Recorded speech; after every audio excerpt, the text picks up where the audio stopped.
L'oiseau prit vie entre les mains du prophète Jésus et ouvrit ses yeux. Puis, par la permission d'Allah, Azza wa Jal s'envola comme un oiseau majestueux. Les enfants d'Israël se rassemblèrent autour du prophète Jésus, fils de Marie, que la paix soit sur lui, et dirent « Ô Jésus, donne-nous un signe en créant cet oiseau à partir d'argile, comme tu le prétends. » Alors Jésus, que la paix soit sur lui, prit une poignée d'argile et la pétrit.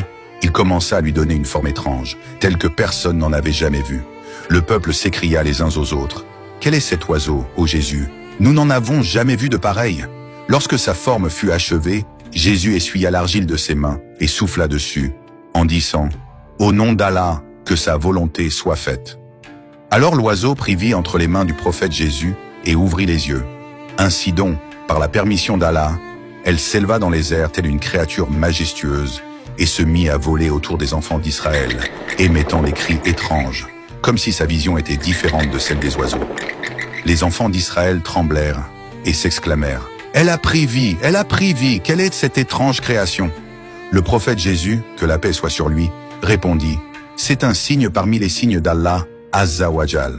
Quant à vous, enfants d'Israël, vous êtes émerveillés par sa création. » On raconte que les jeunes suivirent cette chauve-souris pendant longtemps et y trouvèrent des caractéristiques de l'islam qu'ils reconnaissaient chez d'autres créatures, ce qui les fascina et les obséda encore davantage.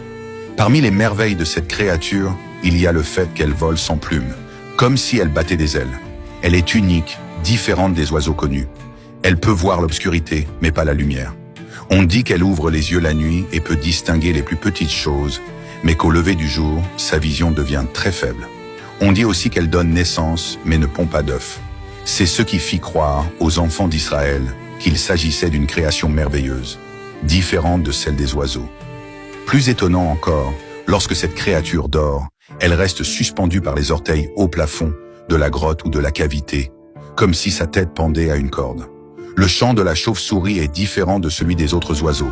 Après avoir vu ce signe, certains enfants d'Israël crurent en Dieu et d'autres affirmèrent que c'était vrai. Quant à Jésus, que la paix soit sur lui, leur dit que Allah, Azza wa Jal, révèle ces signes à ceux qui croient, mais que pour les incrédules, même si tous les signes leur étaient révélés, ils n'y croiraient pas. Ainsi Jésus révéla la vérité aux enfants d'Israël qui ne croyaient pas en Dieu, le Très-Haut. Et chose étonnante, les scientifiques ont fait une découverte surprenante. Si les chauves-souris venaient à disparaître de la nature, notre vie d'humain serait en danger. En effet, une seule chauve-souris peut manger 1000 moustiques et mouches en 1 heure. Cela signifie que si les chauves-souris venaient à disparaître, le monde entier serait ravagé et les maladies se répandraient partout. Gloire à Allah, le grand créateur, capable de toutes choses.